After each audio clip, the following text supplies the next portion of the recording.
welcome to episode 42 of the MMG podcast. My name is Chris, and I'm joined once again by my good friend, Gocubs 711. Spyro Reignited, aka Hot Dragon Daddies in HD.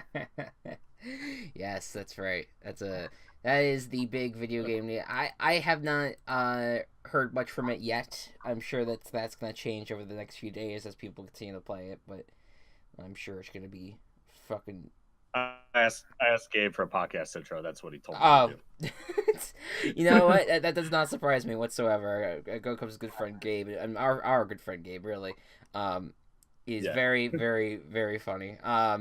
Anyways, guys, welcome to the podcast. It is week number 11. We're now flying. We're a week away from Thanksgiving. We are... Sure. It is all coming up fast. It's really like this is the I think I said this last week too, but this is really when the playoff field takes shape, because now you're gonna have these games that it's gonna really start to matter. Like, the beautiful thing about the NFL is that every game matters. It's not like these fucking NBA games that have 82 games in a year, and like you can drop 5 of them and still have the best record in the NBA. Like, and like break records by having that fucking 5-loss record. Like, this is... this is where it's different, and it's fun, and it's going to be a very, hopefully, chaotic stretch as we dwindle down to the final 12 teams. So in this week's podcast, we're going to go through last week's slate, week 10 slate, which I thought was very disappointing considering how week 10s in the past have delivered. I think maybe it's been moved up a week because we have quite the exciting slate this week. We will predict every game in that slate as well. Also, Gocubs with his fantasy segment, and I'm gonna let him talk a little bit about his experience at the Bears game, because he got to go to the blowout, or not really blowout, but close to blowout, pretty close to a blowout game against the Detroit Lions. With that being said, we're gonna start with the game of the week, and everyone's gonna be talking about the Seahawks and Rams. Everyone's going to be talking about Cowboys, Eagles even. The Jaguars, Colts, arguably great game. But, no, not in this podcast. This podcast, we're going to give 2 absolutely irrelevant teams a spotlight, because despite the fact that everyone looked at this game being how groan-worthy it is that these 2 teams are in prime time, they delivered a game that, if it was 2 marquee teams and they played the same exact game, it would be talked about as the game of the week. It was good. It was sloppy, but it was good. It was the Giants at 49ers, and it was, simply put, Nick Mullins. He still had a good game. I think that some of the deflections there was a deflection for an interception that happened that was not really his fault. But ultimately, it just came down to one drive that Eli Manning, who was hoping would just tank to the point where we could at least see someone else at quarterback, had a pretty solid game. In at least he had 3 touchdowns, with 0 picks, and Odell Beckham and Sterling Shepard was a big part of that game. Shaquem Griffin, or not Shaquem Griffin. Oh my God. Wow. Oh my God. What the fuck is the kid's name? Barkley. Saquon Barkley. God damn. Why do I have Shaquem Griffin in my head? I don't know. Maybe it's his fucking commercials on all the time. I don't know. Anyways, Saquon Barkley, he's having a great year, and I'm just forgetting his name, but he had a pretty nice game, even though he kind of slowed down in the fourth quarter. And the Giants defense played relatively well. I think they shut down George Kittle, who's been having a monster year as well at tight end for the Niners. But I thought it was a good game for both teams. I think that's just because they're playing against each other. And Richard Sherman, I think, looked the best that he did in a while, although he got beat on a nice run by Barkley. And it was a fun game. It was an interesting game, close game throughout. Lower scoring than what we usually expect. Like the 27-23 final score was kind of like the equivalent of like the 17-13 like game that maybe we'd have like 5 years ago or so. But yeah, it was an interesting game. Did you watch any of this game, Gocubs? I watched a little bit of it, Any not much. yeah, I was tired. anything that stand out to you? No. No. Okay. With that being said, we move on to the blowout of the week. And that is the Saints absolutely taking it to town against the Bengals. Look, I know that the Bengals didn't have AJ Green, but the Saints defense still like did a number on the Bengals offense. Yeah. And yeah, it was brutal. It was brutal. It was a slaughter. And it was pretty much over by the end of the second half. The minute the Saints got their 28 points, it was the only solace I have of the Saints absolutely crushing the Bengals is that because of this, I don't have to talk about how bad the Panthers were. Right, that's true. It was a rough, the AFC North started out strong this week with the Steelers win, and just blowing out the Panthers, and the Saints saw that, and they saw their brethren of their division who they hate, but they were like, you know what, they're still NFC South representatives. We're gonna go out there, we're gonna just completely destroy the other cat team that's in your division. Fucking Bengals, and then the Cats got destroyed this week. Let's just face it. The cat teams had a really rough week. But I think the main takeaway from this is the Bengals defense is atrocious, and the Saints offense and defense they continue to show and prove that this team, after the first loss of the season, having not lost since the first week of the season, having not lost since that week, they are the most balanced, effective, fun team to watch. And I'm talking more than the Rams. I'm talking more than the Chiefs. This is a fun team. And I think Sean Payton is having a great year as a head coach. Just everything is working its magic in New Orleans right now. And there obviously anything can stop it at some point. They will have to face some tough teams, but it would not surprise me in the least. Even with the Panthers on the docket, who I think could absolutely give them a fight. My opinion has not changed on the Panthers after what happened to them, but I could totally see this team going 15-1. It would not surprise me, and to think that it would go on a 15-game winning streak after losing to the Tampa Bay in Week 1 this year would be incredible. Yeah. But it would not surprise me at this because they're playing to that level. So very, very nice job for them. Next up, the Patriots. Team Chaos. Oh boy, yeah, Team Chaos. The Patriots. When you least expect it, it's kind of sweeter, and yes. And I'm not saying, look, the Titans, they gave my respect this week, and it was, they when you could go out there and all of a sudden and it's a team that just got a winning record again, the Titans, and when you could be like, hey, let's just go out there and just prove to the league right here, right now, that we're not going to be just going away, that we're not going to, hopefully we're not going to be continuing to be inconsistent. And we're going to just prove that we're going to be amongst the best. Right here, they show that they completely dominated the team on defense. They were playing great defense. Tom Brady is a shell of his former self, at least his number one self. He's still been a top 10 quarterback, but he's been not nearly as great. He is slowing down, and it was definitely shown in this Titans game. Wesley Woodyard, Jarrell Casey, they were all just having a great game. Logan Ryan against his former team. Malcolm Butler still had an okay game, and that's you kind of want to really show off in the game against your former team, especially the guy that benched you in the Super Bowl. But it can't always work out. And then Mariota, man, I still have faith in the kid. I really think he's going to do well. And Dion Lewis continuing to show that he's going to be the back of the future. Derrick Henry, though, having a few nice runs in the game. And just, it was an all-around effort. Corey Davis had a good game. Like, this team has finally found itself a bit. It got the revenge that they needed to from the playoff game they lost against them in January.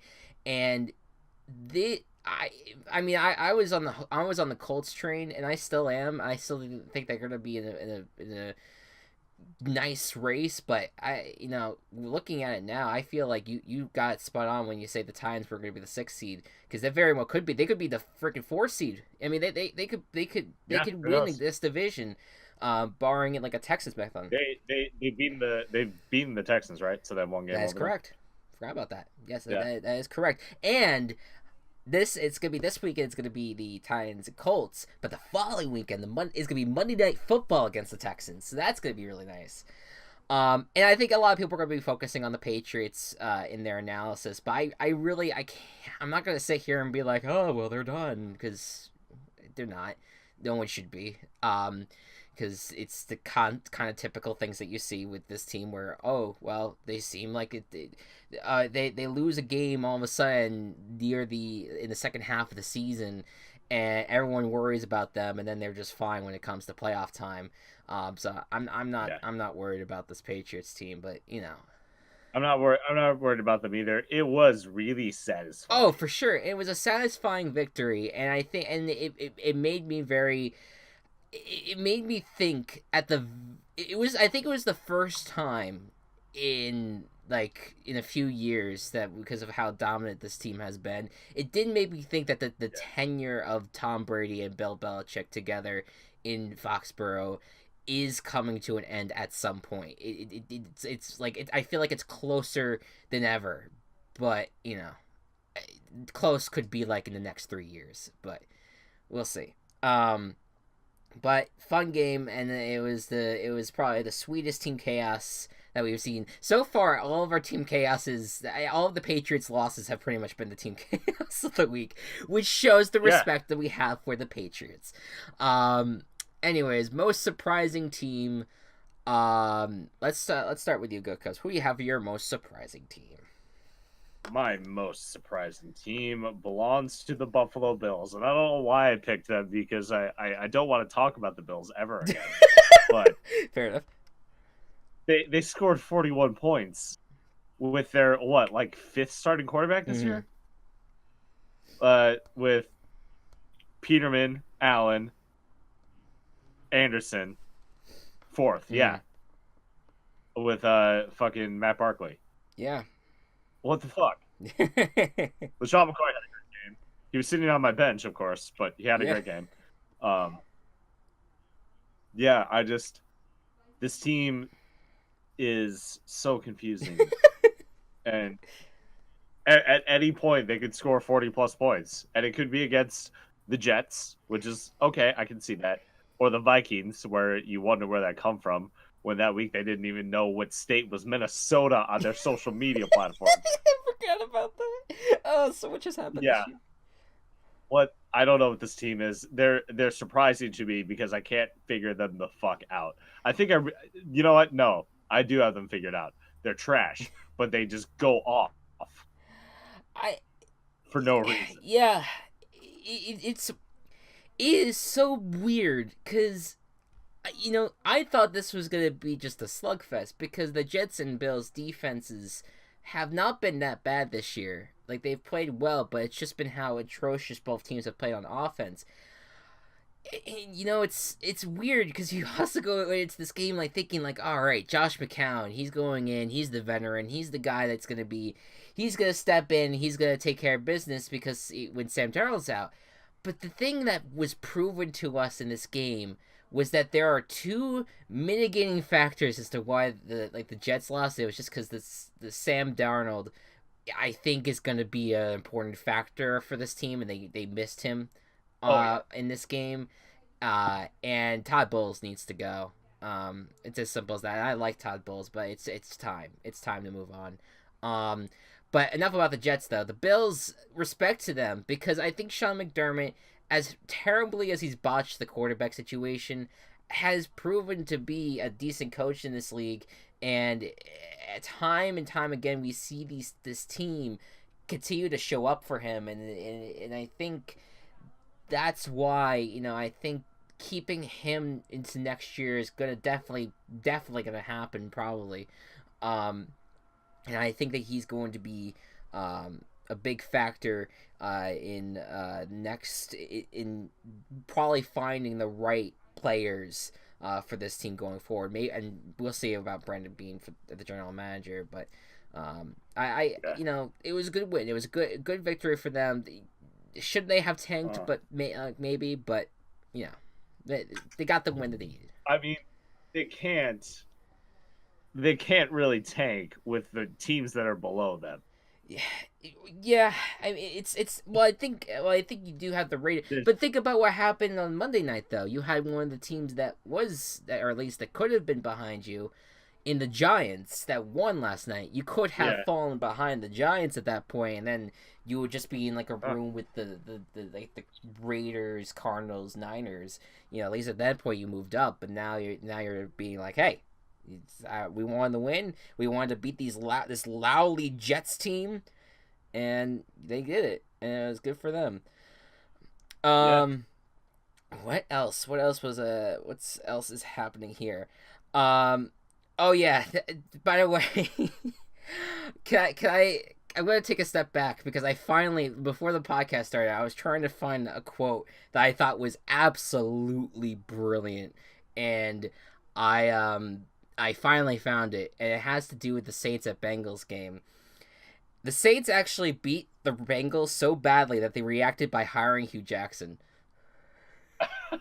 That was my Pro Football Talk. I thought that was excellent. That was such a good quote. I read that early this morning, and it woke me up. I was laughing so hard. Because it's true. The Bengals decided, oh hey, let's hire Hugh Jackson because that's smart. Yep. I think that he's close to that organization, so I guess it makes sense. Speaking of Hugh Jackson, speaking of his last team that he was on, the Cleveland Browns, they showed up at a big spot, and they're my most surprising team because Baker Mayfield, had the best freaking game of his career thus far. Absolutely tore up. Yes, and not great. Kind of bad right now, Falcons defense, but the game plan that they had for him, for once his receivers really worked with him, and Freddie Kitchens had great play calling because they gave Baker Mayfield time to look around and find the weapon, and then he throws the easiest passes to catch, even though they look like they're difficult. The receivers just find the right time to actually catch the ball, and it was just such a great game, and it made me think that the Browns, they're probably not going to do anything major this year, but at the very least, I think they're going to give teams pain if their offense is going to work the way they did in this game, because I think we didn't get to see that well last week because it was the Chiefs, but if it continues to get better for them on offense, they could play spoiler, I think, in some roles. The defense, I think the defense did a pretty nice job against the Falcons offense that had been hot, had been getting hotter. We're going to talk about the Falcons in a second, at least you will be, for your disappointing team. But very much just a great statement game for the Browns that they're not going anywhere. The one thing that's eluding them right now, they need to get that big win on the road, and I'm hoping that they get that soon. They're on the bye this week. What about those Falcons? You're the disappointing team. Yeah, those Falcons, dude. I had a lot of faith in them because Julio Jones had just gotten his first touchdown of the past 2 seasons. Yeah. Essentially.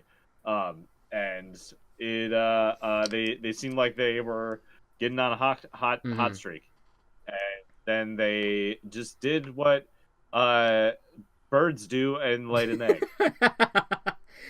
Not to take away from what the Browns did, but Falcons just should have been better. And they were, and I thought they could have. That I thought they were starting to put something together that resembled what they were doing last year, where they were making a playoff push to get to the playoffs. Yeah, it's like we're back in. And Oh, go on. I don't know if that's going to happen this year with how good the NFC That's is. the thing. It is so competitive in the NFC that I Yeah, cannot see when you make a misstep like this when you especially so like they're in the NFC yeah. South. The Saints are making the Mm-hmm. playoffs. They are winning the Yeah. division. That is Well, undebatable at this point. The I would. Panthers, It's really hard for me to say that when the Panthers are still in like punching distance. But yeah, that's fair. I understand where you're coming from though. Yeah, I think the Saints are Yeah, definitely making the all playoffs right. at least. Saints are making the playoffs. Uh, and then you have the Panthers, who like could also win the Yeah. division, but will still probably make the playoffs because of how good of a team Mm-hmm. they are. Pittsburgh misstep Yeah. aside. Um, then you have and then you have basically two teams in every other division that could feasibly make the playoffs. You have the Bears and Vikings in the NFC North. I can't believe those words came out of my mouth and didn't include Yeah. Packers. In the West, you've obviously got the Rams and you have the Seahawks, who they're doing something, They do well. and they kind of had the same record as you. And then there's the NFC East, who the Eagles and Washington both had the same record as you. Don't forget the Cowboys. The Cowboys are And still in it. even the Cowboys that I trash talked and then had to eat my words Sunday night. But yeah, like it's going to be hard for the Falcons if they don't win out to make the playoffs. I'm being Yeah. serious. No, yeah. No, I think I think this season's done for the Falcons. I'll call it. I mean, it's a shame. I really had faith in them too when they started to kind of build that momentum. But it just did not pan out. And I think that what could help them is that Deion Jones, who's their best, I consider their one of their best defensive players, is finally coming off of injured reserve. He's going to be playing this week. That's going to be huge for them going forward. But I don't think it's going to be enough now. I feel like they've kind of dug themselves a big enough hole where it's going to be hard to get out.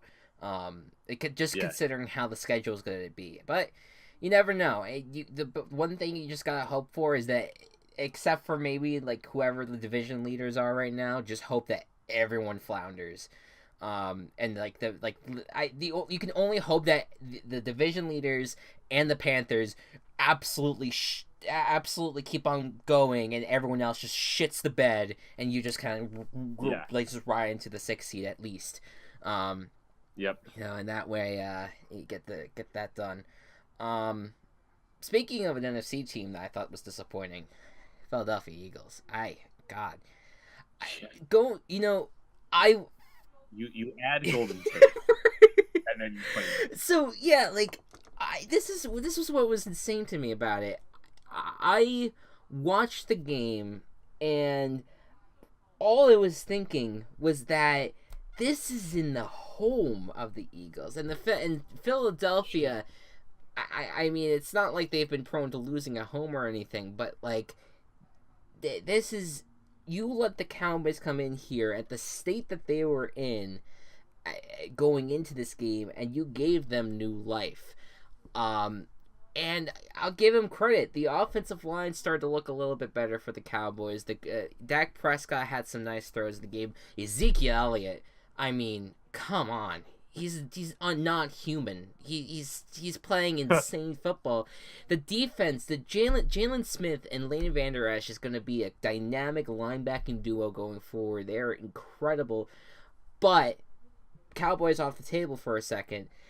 The Eagles, their defense is beat up, and especially in the secondary. They just lost Ronald Darby, who was their best secondary, their best cornerback on that defense, and they are very thin in that group. Their pass rush isn't as strong as it used to be. Carson Wentz is not playing to his MVP caliber last year, which I know that's a high expectation, but it's still, he is missing throws that he should be making. I think they're missing Jay Ajayi still. Their running game's not the same. And even with the weapons, even adding Golden Tate and everything, it just has not worked out for them. I would even consider forking the Eagles. After it was really that kind of performance, even though it was close. It was a very close game. Sticking a fork in them, cooking them over the rotisserie. Is that what you're suggesting? Very much so, because here's the thing: you got the Redskins who have a 2-game lead, which they are injured to shit. So that is a very vulnerable team that's 2 games out. But you have the Cowboys now, who I don't know. I feel like they don't have as rough a schedule as the Eagles do. The Redskins have a relatively easy schedule, but that doesn't matter to me because they are just so beat up. This might be the path for the Cowboys to take, but it's gonna be close, and the Eagles very well could turn things around. I have faith in this team still.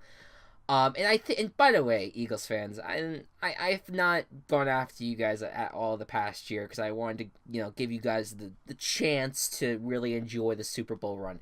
But come on, you're basically calling for Doug Peterson to be fired now over on the radios. Like, come on, man, he just won you a Super Bowl.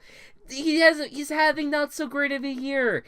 Okay, it happens. People like instant gratification, and then when that gratification is taken away from them, they call for people's heads. It's like they're like, oh well, we didn't expect another Super Bowl, but we didn't expect this garbage piece of shit. And I'm like, okay, but like that happens.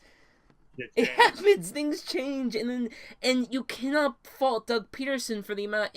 I really think that a lot of the reasons that this Eagles team is bad right now, or at least not as good as they were, is because of the injuries. If you had a healthy team, you'd be. I think they would be running away with it, but all the season-ending injuries are really killing them.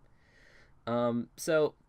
That's the bottom line, and hopefully they get healthy. I would rather see them in the playoffs right now than the Skins and the Cowboys, but I don't know. I'm just not feeling good about them. Yeah. All right. So let us check on our picks. I closed the gap a bit. I went 7-7 this week. You went 6-8. Yep. And You also missed on the guarantee, which was the Eagles, unfortunately. Yeah. That did not work out. The Team Chaos didn't work out. My Team Chaos didn't work out, but the Packers at least pulled through for the guarantee. I almost was in the same ship. The very last minute, I went with the Packers for the guarantee. So we could have been in the same exact position there. But now the records stand at 86-60 for Gocubs, 85-61 for me. The points are at 27-24. Gocubs leading with 1 extra point. Okay. As for our team pick standings, oh boy, we're putting this on the line right now. 10-0 with the Rams for both of us, and it's a big old week. Also. I don't know if we've acknowledged this yet, but the Seahawks and Chargers. I have no teams that I have only gotten wrong once anymore. I have at least twice, except for of course the Rams. You have 2 teams that you've only gotten wrong once. That's the Seahawks and the Chargers. You're sitting at 8-1 for both. I believe that was week 1 when I thought the Chargers would beat the Chiefs. That is correct. You're on. And the Chiefs turn into the monsters that we know. You have the Chargers. You're on an 8-game winning streak with picking the Chargers right now. I'm just good at West Coast teams. There you go. It's true. I am looking. The top 4 for you is West Coast teams. I have the Rams, and then I have like a group of like 7 teams or so, and I believe like 5 of them are West Coast teams. With like. Maybe that's to predict. Yeah, it's just a very streamlined. And then by the way, our worst teams remain the Eagles and the Titans respectively. Eagles for you, Titans for me. We both got our pick. We both got our picks wrong this week. So we go into week 11. I like I said earlier, I think this is a really good week because it is a very, very I think every game is even for the most part. I think there's like one or two exceptions, but I I wouldn't want to. It's a not a comfortable week to guarantee or team chaos. I'll just say Yeah. that. But with that being said, we're gonna do it anyway. We're gonna start with Thursday Night Football. For the first time since the 2014 NFC Championship game, Aaron Rodgers is going to Seattle to play the Seattle Seahawks. Obviously, not the first time they've played the Seahawks since then, but still, being in CenturyLink Field again, under the lights, that's going to be a fun game. They are both sub 500 teams at this point. Well Seahawks are one loss below 500 right now. Packers They are are 500. 500 rather. Yes. But the Packers coming off of a nice win against the Dolphins, nothing impressive by them though, and the Seahawks coming with a short, coming up short against a really good team of the Rams. What do you think is going to happen in this one? Seahawks have been on a weird kick lately, and with the Packers not being at home. Mm-hmm. And suffering just generally this season. I'm gonna go with the Seahawks. I'm going with Seahawks as well. I have faith in them because of that. I just think that they've kind of shown that they're under the radar playoff teams. One bad thing for them is the KJ Wright is going to be out with an injury, but I don't think that's going to change my pick. I think this Packers team has shown that they, as good as they can be with Rodgers, that the rest of the team still has to prove themselves to me. And I just don't believe it's going to be the case. So Seahawks. Packers are also traveling without Randall. They are going to be without Randall Cobb. That is correct. Next up, the Dallas Cowboys are going to Atlanta to take on the Falcons. Atlanta is coming off a rough loss against the Browns. The Cowboys coming off a nice win from the Eagles. Both of these teams need a win here in order to stay in the playoff race, most likely. What do you think for this one? This is going to be a weird one, but despite the disappointment last week, I'm going to go with the Falcons. I'm feeling Falcons too in this one. I have a newfound faith in the Cowboys, but I still do not trust them enough on the road for me to go against the Falcons, who have been very good at home. They've been a different team at home. They don't have as many home games in this stretch, and to have this one right here, this is a big one that they need to secure. I'm going Falcons. Yeah.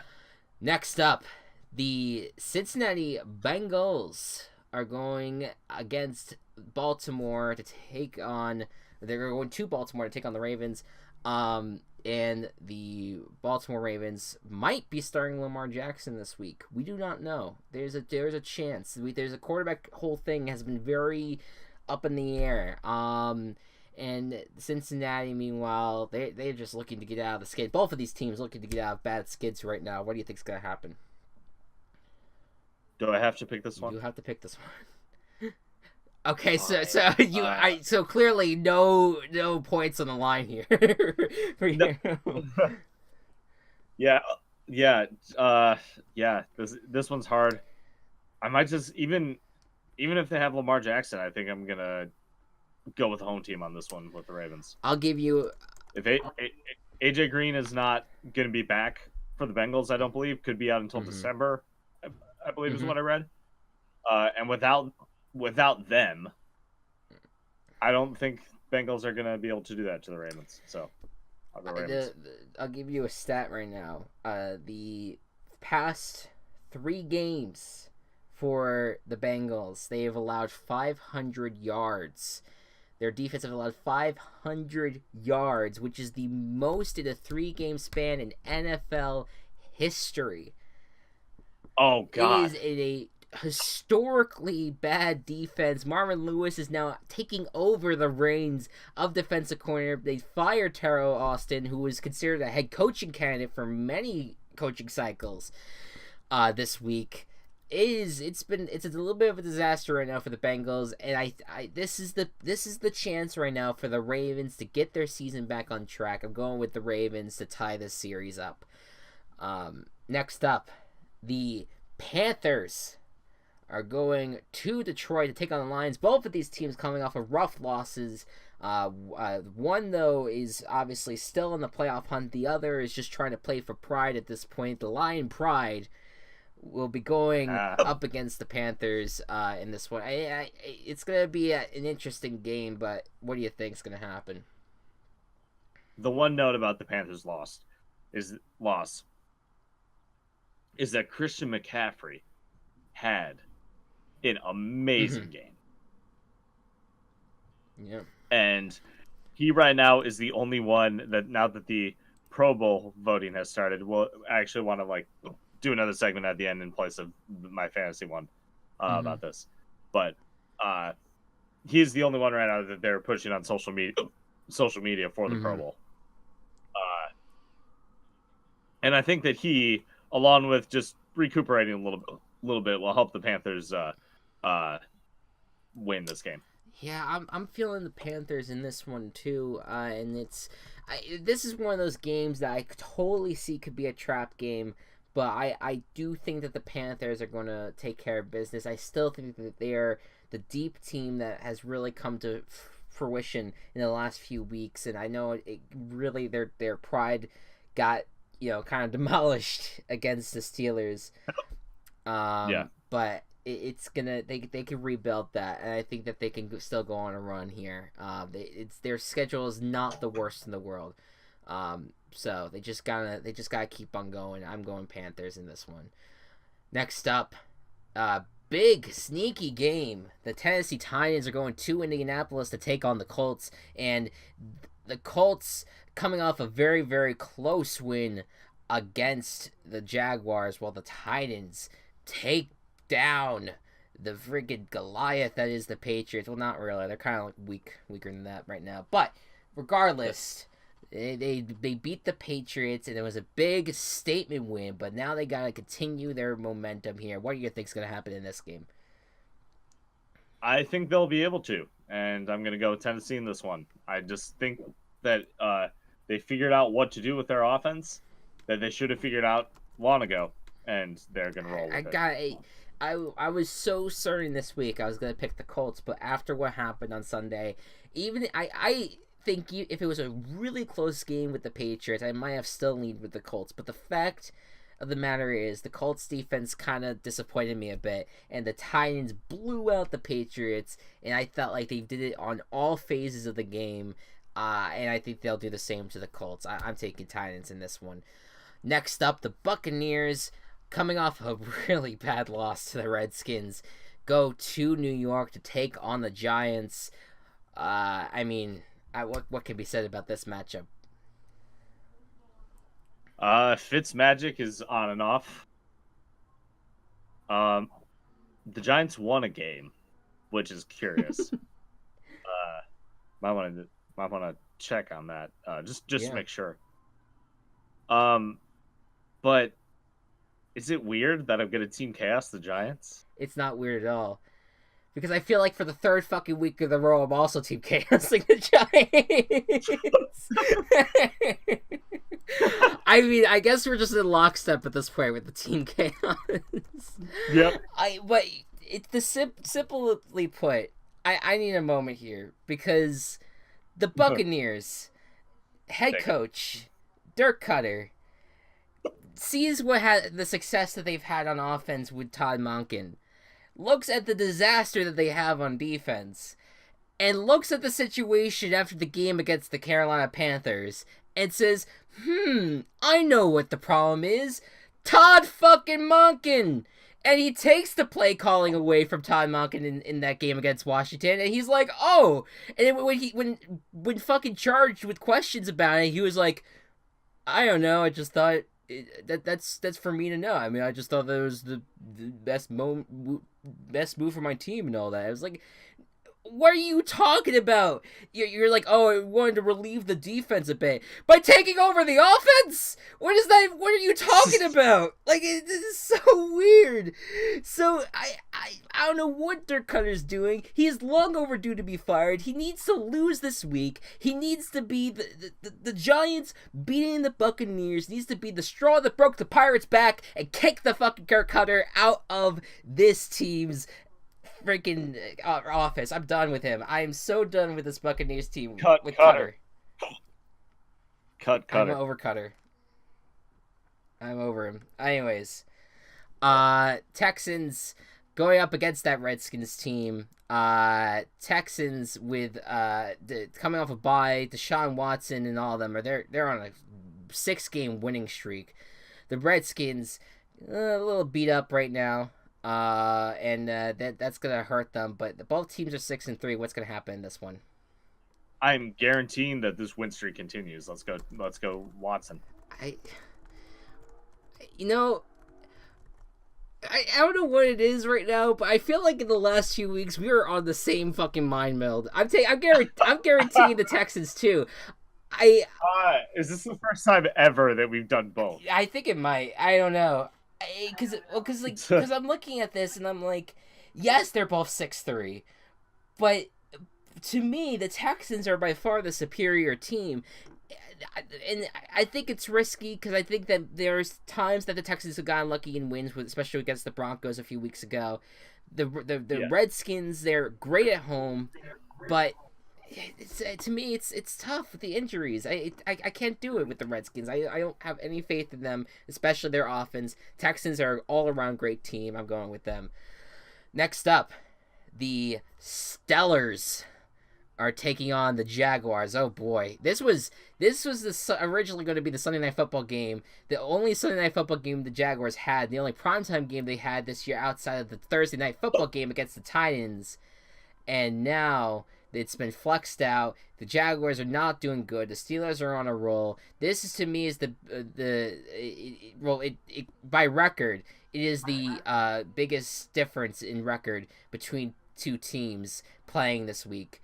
Outside of, I think, the Chargers and Broncos, maybe. That's actually more correct. Chargers and Broncos is worse, but this is gonna be, if the Jaguars could pull this off again, it would be something. But what do you think's gonna happen?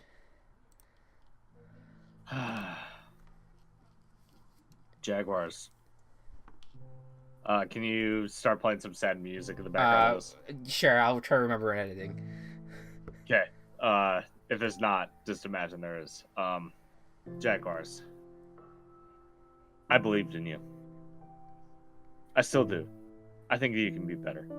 I think that this may just be a weird phase you're going through.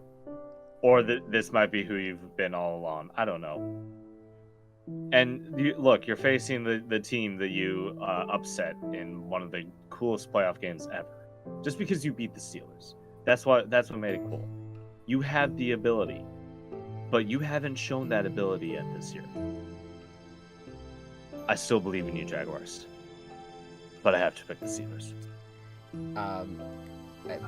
This is Chris live on the scene of the unprecedented decision by one Gocubs to not pick the Jaguars for a week. Gocubs, please tell me how you're feeling after making that announcement. Okay, I have picked against the Jaguars before. Not this season. Not this season. No, have I not? Not this season. Have I not? Not this season. Huh. At least I don't think so.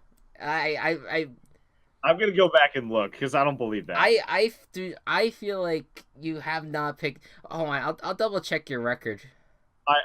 I'm looking right now. If it's 3-6, then yeah, I guess I. Yeah, you're 3-6. Oh, fuck. Unless you got loss incorrect, but win incorrect. Yeah. All right. I'm looking back. Yeah.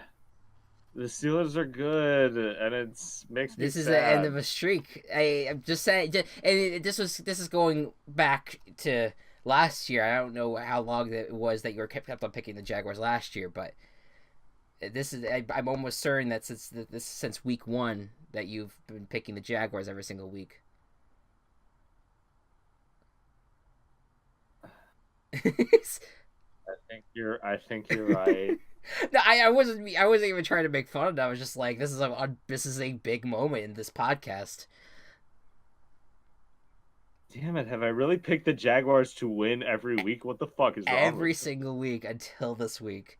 Well, because you still had faith, and that's okay. I mean, I you did. had faith and you rode the train, and you're still riding the train. There's no doubt about it. But I'm still riding the train. I want to keep as a riding the train. I want them to as a well. football analyst, though, as a football No. analyst, you have to trip on the train a little bit. You Yeah. gotta make those tough decisions. It's okay. It's all good. Um, I'm going Steelers as well. By the way, I don't think I did not make that clear initially. I am also picking the Steelers in this one. I look. How amazing would it be if the Jaguars pulled it out? But I would be so mad. after all this, after picking with them, and then they win against the Steelers. Look, I just don't want to be. I don't want to be that Yeah. guy who just like who like thinks like, oh, but they're gonna do it this time. No, I can't Yeah. do that. I can't. Yeah. I don't feel No, comfortable that's fair. doing And that. I the thing is, I kind of don't want to see them win because I'm at a point where I don't. I'm rooting against the Patriots getting a bye, so I'd rather the Steelers be successful at this point. Yeah, yeah. So Honestly. just to kind of like just to keep that going, but no, but Yeah, Chiefs and Steelers get by. Pats don't. that it could very well be. Well, That's if my the, king. if the Steelers were going to have to beat them, but that's going to be in Pittsburgh again. So we'll see. But that's right now as the playoff picture is the Patriots are the third seed, which is kind of surreal. Yeah. To you don't see that this late in the year, but anyways, next up, the Oakland Raiders. This team cannot catch a break. They lost last week, by the way, on Derek Carr spiking the ball on fourth down and turning it over. He was trying to kill clock, and like you know how they do it like on like second down or third down or whatever where they run up and Yeah. they clock the ball. He did that on fourth down and essentially ended the game. It was like, oh, Derek. Oh no. Derek. They're going up against the Cardinals this week, who showed some fight against the Chiefs, but unfortunately that did not end up working out. What do you think's gonna happen in this one? This is going to be the last game that is feasible for the Raiders to win, and they're still not going to do it. Cardinals. Yeah, I'm feeling Cardinals in this one as well. Next up, Broncos at Chargers. So this one, I was misjudging it. You know what it is? The Broncos, I just feel like they always play their division rivals close. So I was thinking like, oh, so they're probably gonna play the Chargers close, and they must be on a more equal footing. Not really. The Broncos are 3-6. They're coming off of a bye, which might help, but they're going against a Chargers team that is looking very, very, very, very strong right now. What do you think's gonna happen? Chargers. Chargers. Yeah, look, I just like with the Chargers, the fact that they're like playing as well as they are, and by the end of the season they might get Joey Bosa and Hunter Henry back is wild. Absolutely, absolutely. I'm very curious about when either of those things are going to happen. More specifically Joey Bosa, because I feel like we've been waiting for him to come back since late October, and he's still not there. But they haven't needed him because they keep on winning these games. It's going to be a lot of fun. The Chiefs Chargers is looking like a marquee game this year, and I'm very excited about that. I really am hoping that the Chargers can make the playoffs this time around, and they can wreak some havoc. Hell, they're my Super Bowl pick, so what you gotta do? Yeah.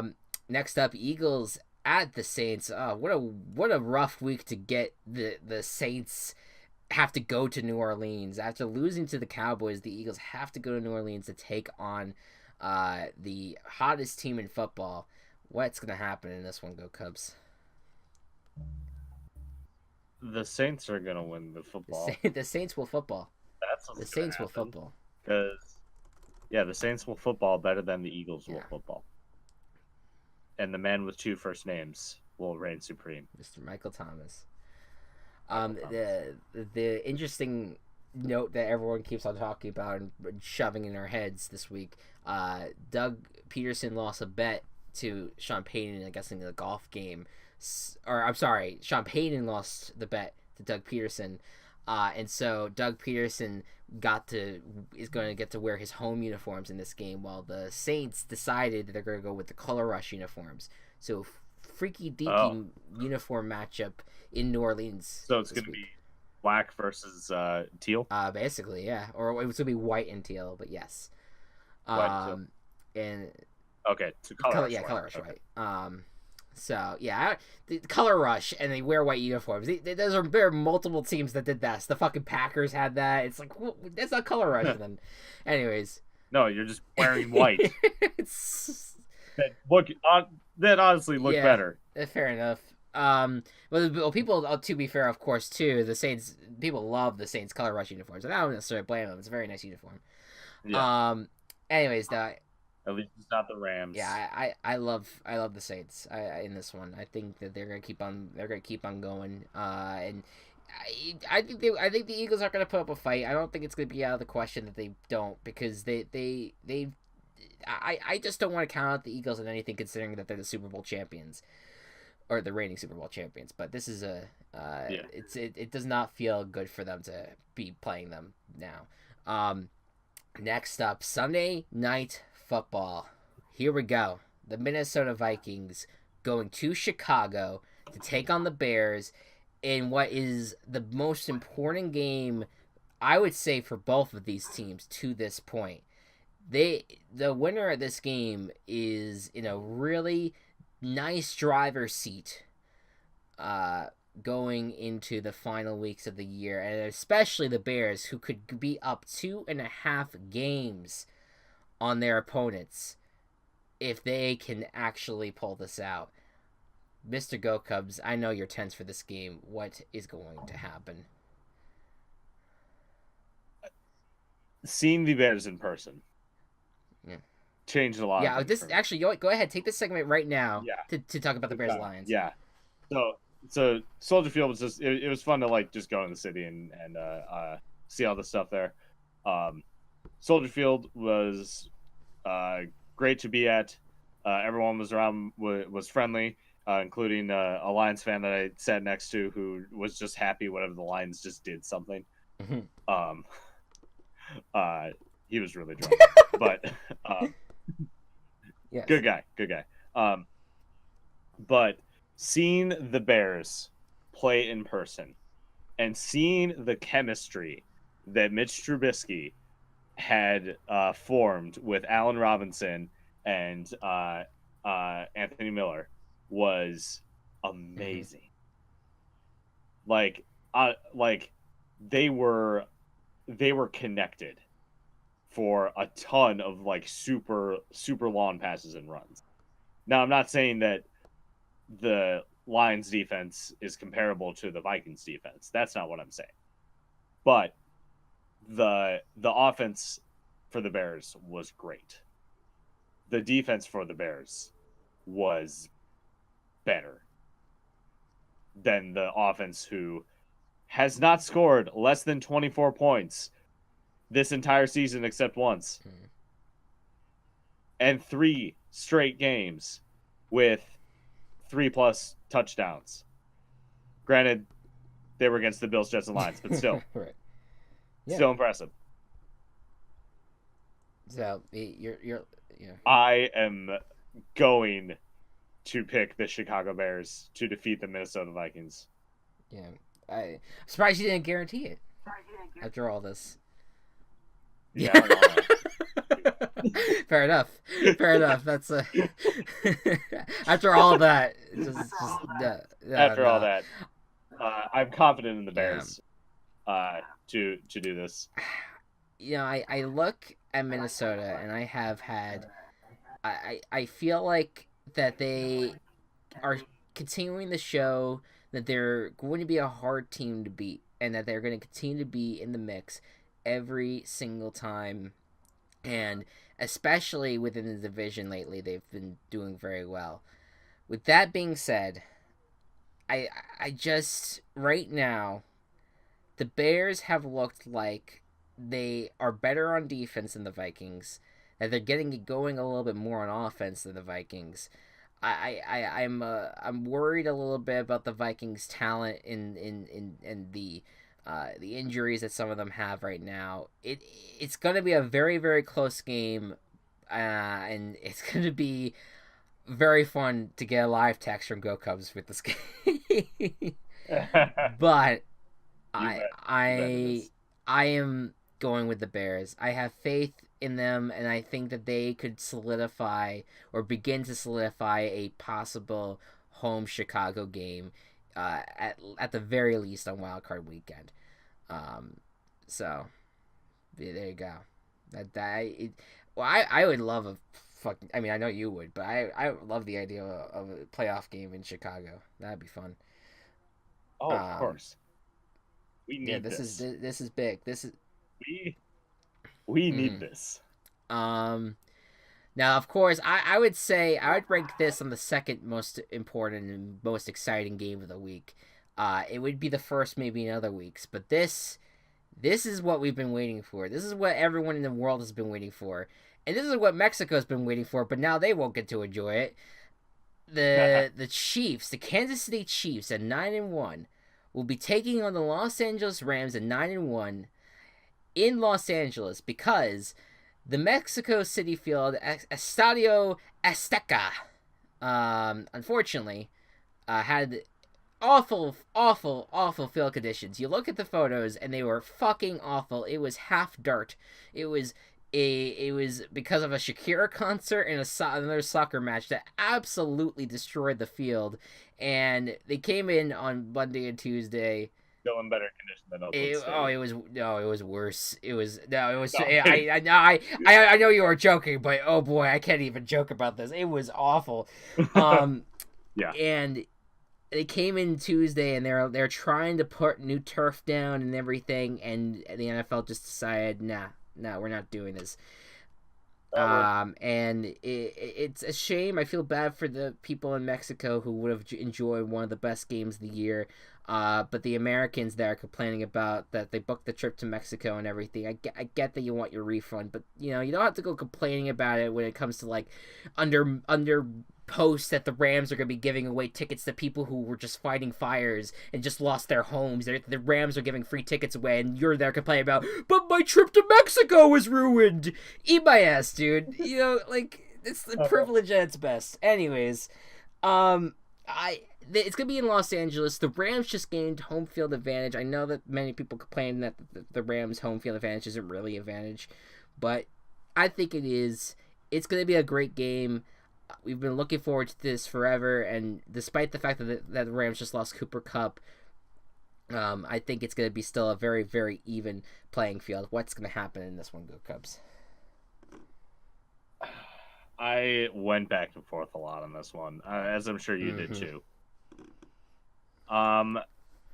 So the Rams, a couple of their past games included the Packers and the Seahawks, both of which have very elite quarterbacks with not much of a team around them. Would you agree? I would agree with that. Well, Seahawks, I think, have more of a team, but Seahawks have more of a team than the Packers, yes, but not nearly as like good as the quality of their quarterback. Fair enough.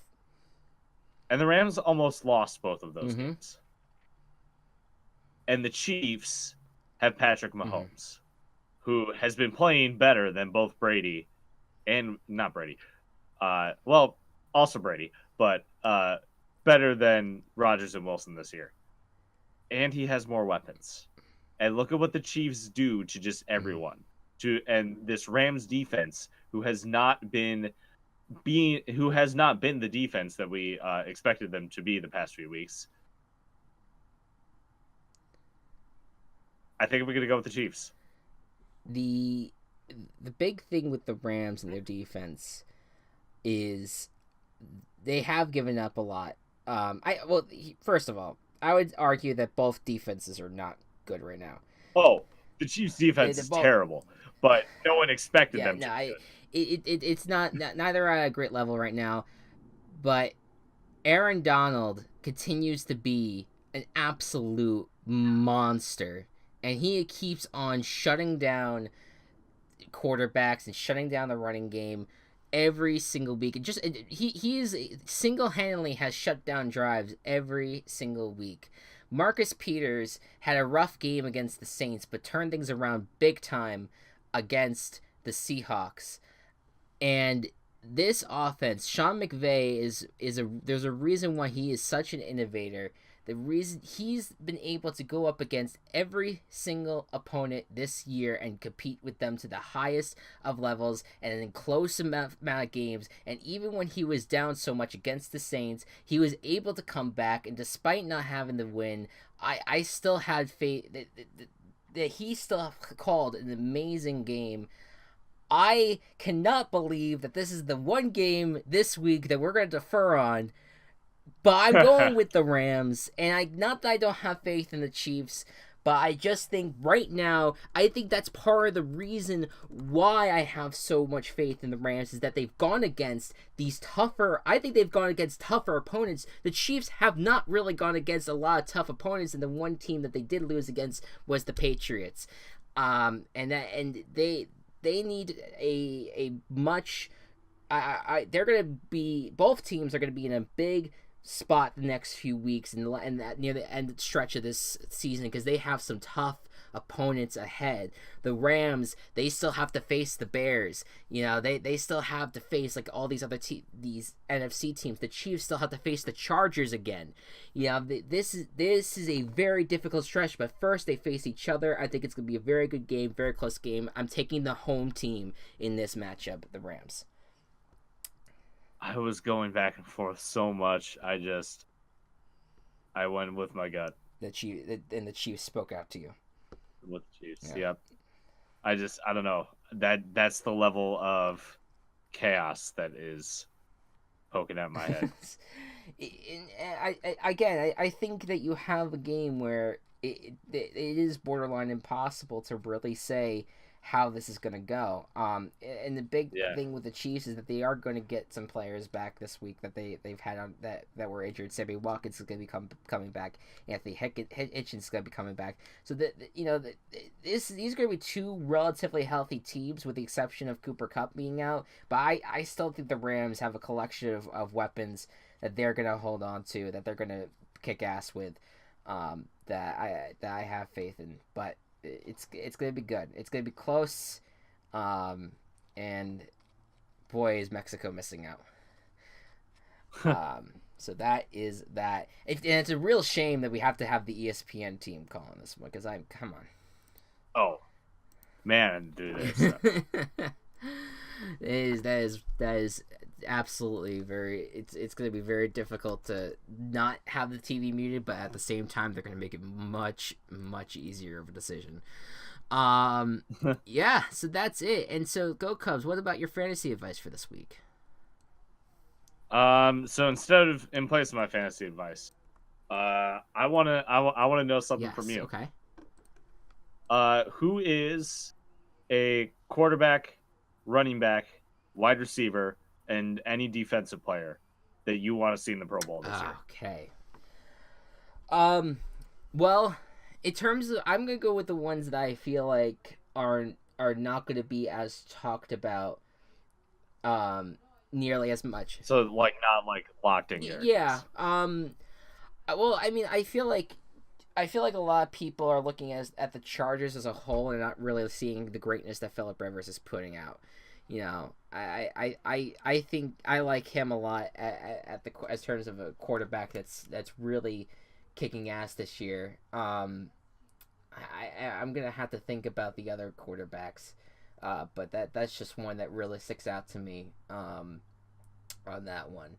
But also Deshaun Watson, I feel like, has also shown. Oh, here's one I think that everyone's gonna keep on sleeping on. That's Andrew Luck. He's continuing to show that after the health issues that he had, that he is going to be that he is still one of the premier quarterbacks, the great young quarterbacks that are in the league right now. And he's having just such a great season, and he deserves to be in the Pro Bowl. Running back, it's gonna be tough. I think James Conner. He's playing. Oh, I can go with that. He's playing at an unreal level, and to see the kid, second year in the league, and to take the role that the one that shall not be named had, and to basically to show that I feel like is even more all around a great back, might be a greater back right now because of the way at the level that he's playing. I just think that he should be in. There is, by the way, some hope for the Jaguars' chances on Sunday. There is a chance that James Conner might be out with a concussion. Oh, Chance. We'll see about that. Wide receiver. Man, this is it's so tough when you have to pick one of the bunch. I mean, everyone's gonna be talking about Adam Thielen, because he's having an incredible season. I think he's playing well. Damn, you know what? It's so weird. I feel like there's not a lot of like big name wide receivers that are doing well this year. I mean, I love Keenan Allen. I mean, he hasn't had an incredible year, but I feel like he's going to be in the mix very well. Jarvis Landry has been having an up and down season as well. I don't see him making the Pro Bowl. He might make it on like a one of the like the I forget what they call them, but the just the reserves that they have because everyone says no to the Pro Bowl. So I could see him. I mean, and of course Michael Thomas is going to get in as well. He deserves the respect coming his way. Yeah. I still like Marquise Goodwin as well. If he's playing an underrated year with the Niners a little bit.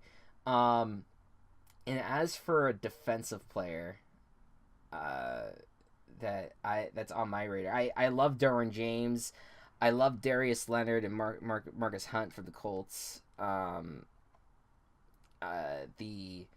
are all rookie stuff though.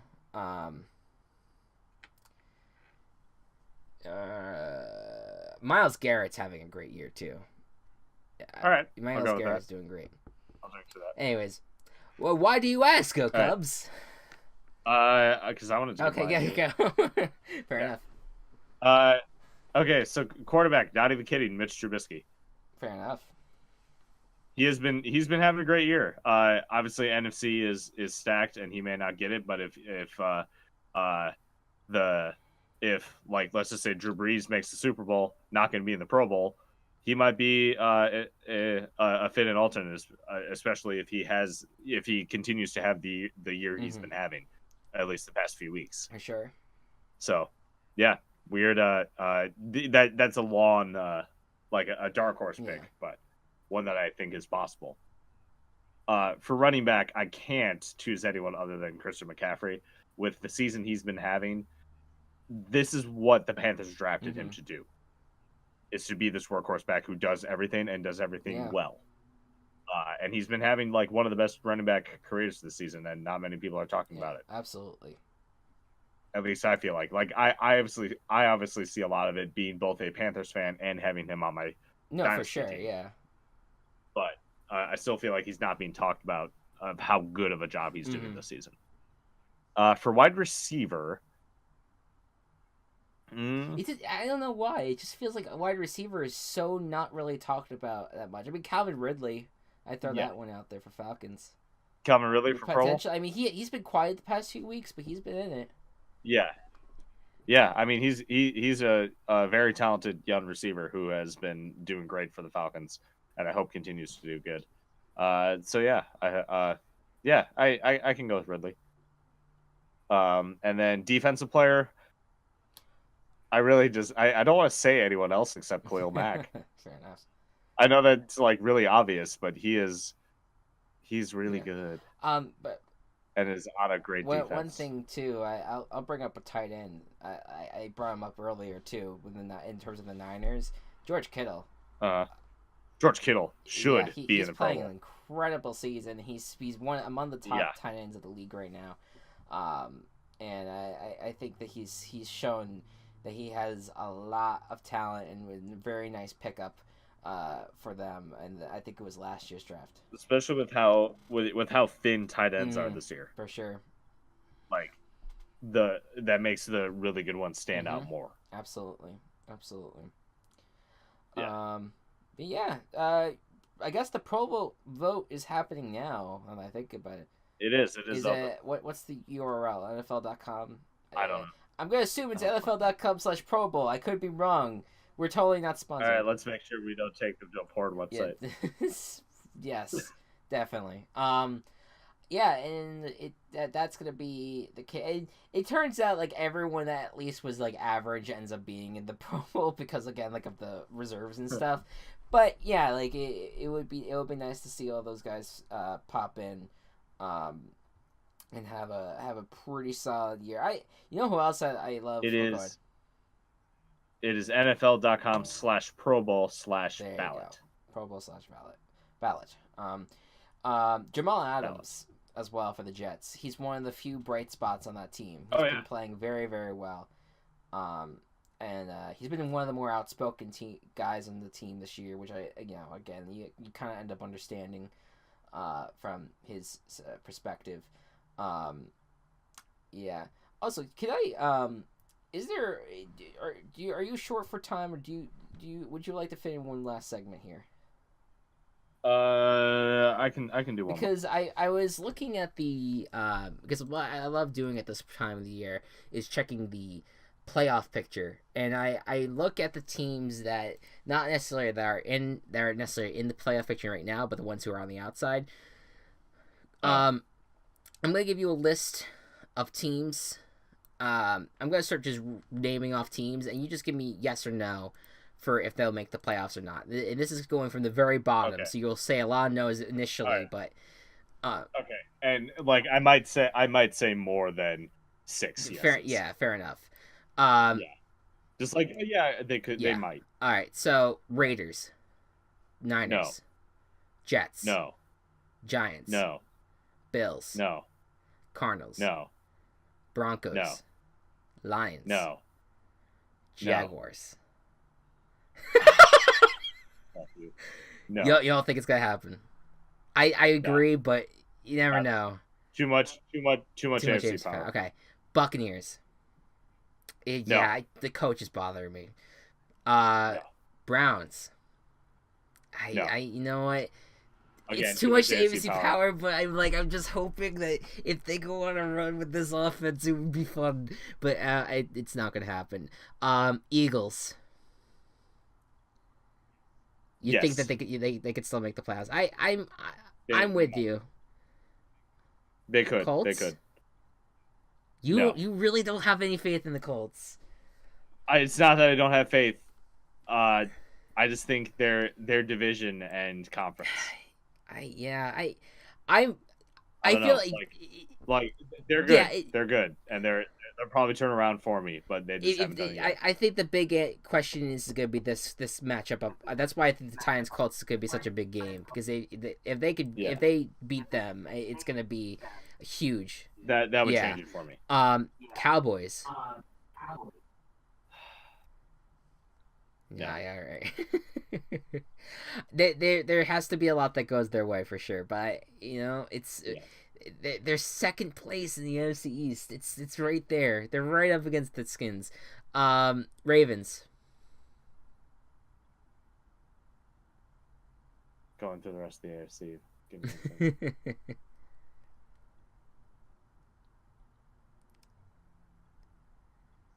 I'm gonna say yes. I think they have a chance too.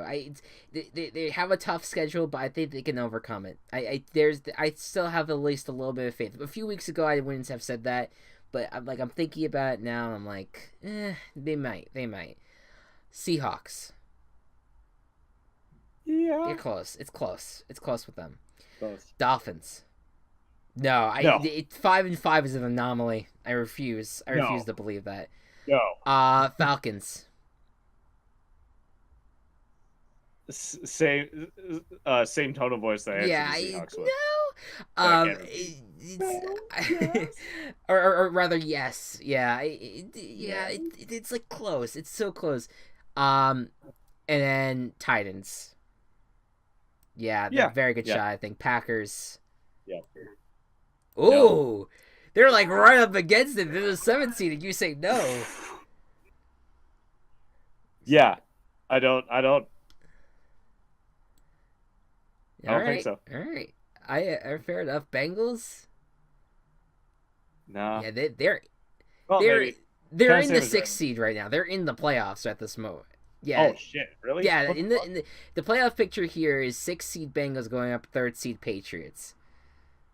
Okay. If anything, they would Um. lose that game, but Well, yeah. Um. like now we're I feel like they're gonna go. I feel like the Bengals are gonna go on a slide yeah. down. That's where I'm seeing them Mm. trend. Um, Yeah. So no. and I feel like for the rest of these, I don't necessarily have to say. I'll just throw this one out to you. Do it. Do it. Do it anyway. All right. Do So it anyway. Vikings. Okay. Yeah. Uh, Chargers. Yeah. Panthers. Okay. Yeah. Texans. Yeah. Slight hesitation. Redskins. Yeah. Okay. Well, hold on a second. Okay. because No. one of them has to get in. I feel like you could. I feel no. Listen. I feel like the NFC East could go Redskins or Eagles, That's that. but only one of So them. yeah. So you're out on the Cowboys really. Yeah. Even though they won against the Eagles. At least Even for though they now. won against the Eagles. Yeah, because that's one win, and division games fuck with everybody. Fair enough. We'll see. I feel like Thanksgiving is going to be big for them. I'm definitely down on the Cowboys more than most people. No, are, I get that. I'm down on them too. I need to see more consistency out of them. If they win the next two games though, that's going to be a turnaround for me. But we'll see. It's early. The who else was I going to say? Oh, Patriots. Yes. Bears. Okay, yes. of course. Steelers. Saints. Yes. Chiefs. Yes. Rams. Yes. Okay, right. Yes. Disastrous scenario for the Rams where they somehow they could actually clinch. That's this right.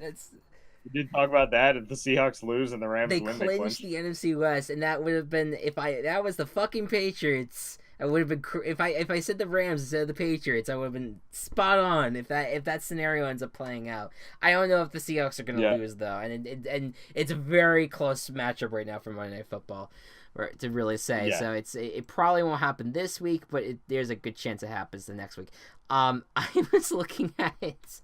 I want to try to remember which ones you said yes to or no to, and we'll revisit this segment, I think, and we'll come back. I really a lot of what you said was stuff that I agree with. Although the Cowboys, I think I would disagree with you on.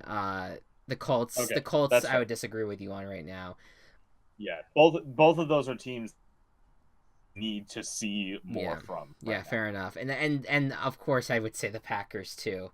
Bears